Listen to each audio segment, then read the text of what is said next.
Imagine que a sua obra está 80% pronta, o contrato precisa de um aditivo e a conta passa dos 25% do valor inicial. Você tem duas opções: rescinde tudo, licita de novo, ou assina um aditivo e torce para que esse aditivo não caia no controle. O que você faria? Durante décadas a resposta parecia muito simples, né? 25% é o teto e ponto final. Só que a Lei 14.133 não repetiu a regra do 8666 e a gente está aí, ó, já tem alguns anos brigando sobre o que fazer. Veio o TCU essa semana e bateu o martelo.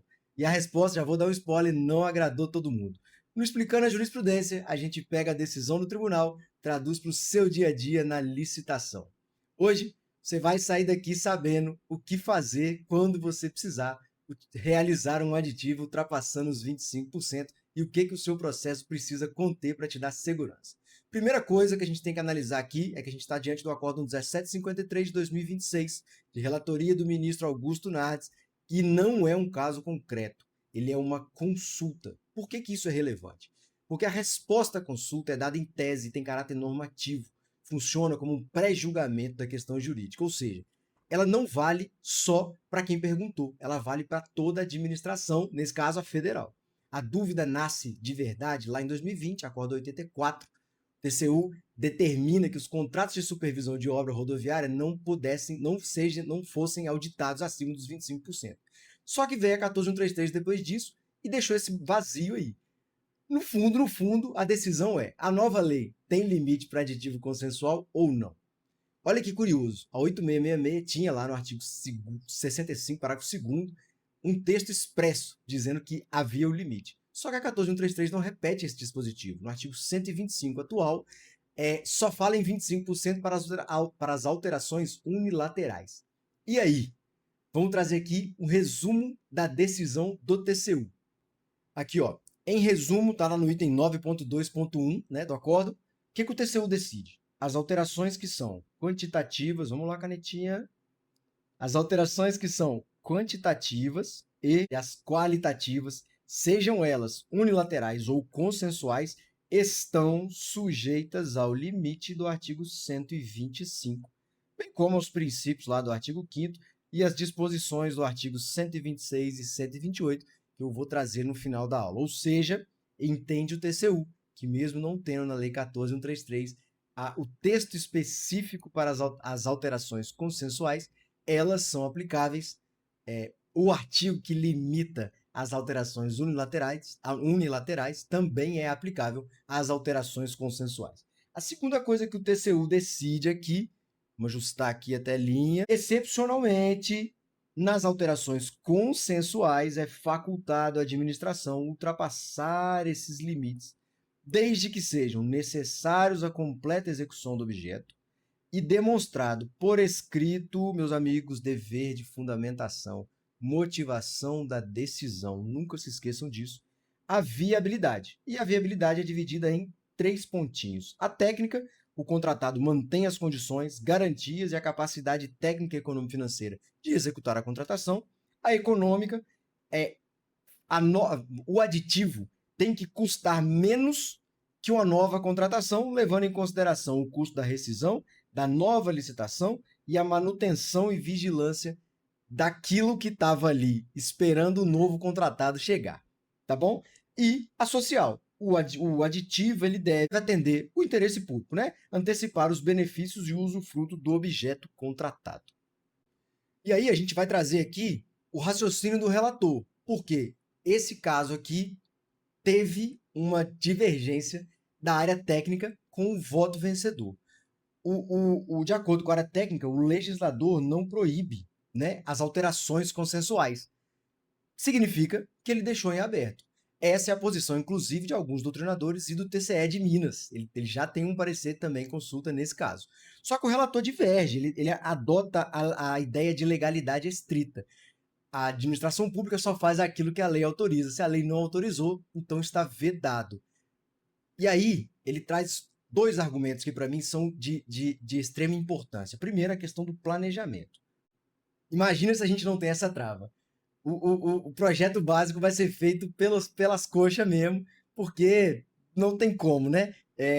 Tá autorizado a fazer as alterações acima, então vamos lá, que é o que tem mesmo, vamos tocar a contratação que depois a gente ajusta, né? O oposto ao princípio do planejamento. E a segunda coisa é a questão do consequencialismo, né?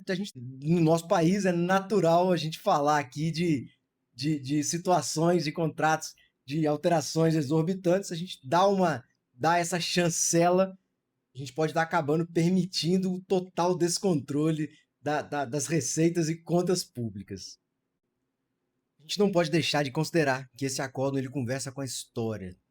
Você lembra daquela antiga decisão 215 de 1999, que admitia ultrapassar os limites das alterações qualitativas lá no 8666?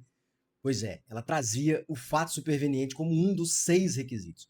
Só que agora o Acórdão 1754 simplifica, ele traz essas 3 exigências e o fato superveniente não está no meio delas. E por que isso é relevante, né? Porque a maior parte dos aditivos decorrem de falha de projeto, não de fato superveniente, ou seja, é o erro que o próprio relator tentou consertar na argumentação dele. Não poderia comentar esse acórdão sem fazer a minha crítica, né? É uma questão que ninguém está conversando e eu já penso nela há bastante tempo e não diz respeito somente a esse acórdão, mas aos tribunais de contas em geral. Olha só o raciocínio. A Lei 8666 tinha previsão expressa aplicando os limites de alteração consensual. A Lei 14133 retira essa previsão. O legislador ele sabia da regra e ele escolheu não colocá-la na lei, mesmo colocando várias outras regras na legislação. Quando o TCU responde que o limite continua valendo para as consensuais, ele não está interpretando a legislação. Na prática, ele cria uma norma removida pelo legislador. E onde isso é feito? Num processo de consulta. E aqui fica um paradoxo que me incomoda muito. O requisito de admissibilidade da consulta é justamente não se tratar de caso concreto. A lei orgânica do TCU e dos tribunais de contas em geral colocam que a resposta à consulta gera um pré-julgamento de tese, mas não do fato ou do caso concreto, ou seja, acaba se criando uma norma geral, abstrata, né, sem uma base fática para o julgador analisar. Compara isso com aquela questão dos precedentes do Código de Processo Civil. Todo o sistema dos artigos 926 e 927 parte de uma premissa. O precedente nasce do caso julgado. Né? A decisão depende do caso concreto.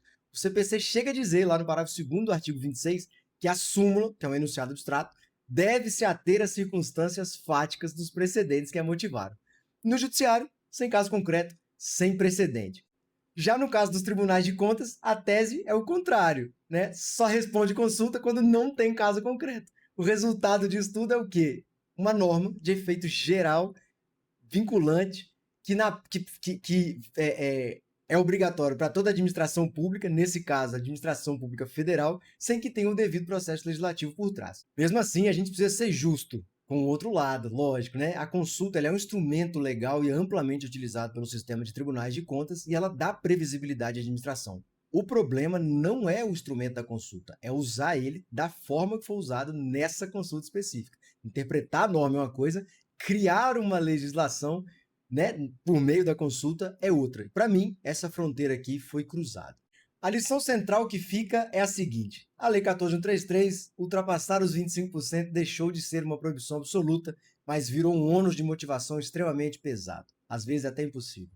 Quem não sabe justificar por escrito não usa essa exceção. Repara que o próprio relator disse: o limite do aditivo existe, antes de tudo, para proteger o planejamento. Aditivo gigante é quase sempre um sintoma de ATP fraco, projeto mal feito e pesquisa de preço que não dá certo. Se esse vídeo te ajudou, se inscreve no canal, deixa aqui o seu like e fala para mim, no seu órgão, você teria a coragem de fazer um aditivo além dos 25% depois dessa decisão do TCU? Te vejo no próximo vídeo.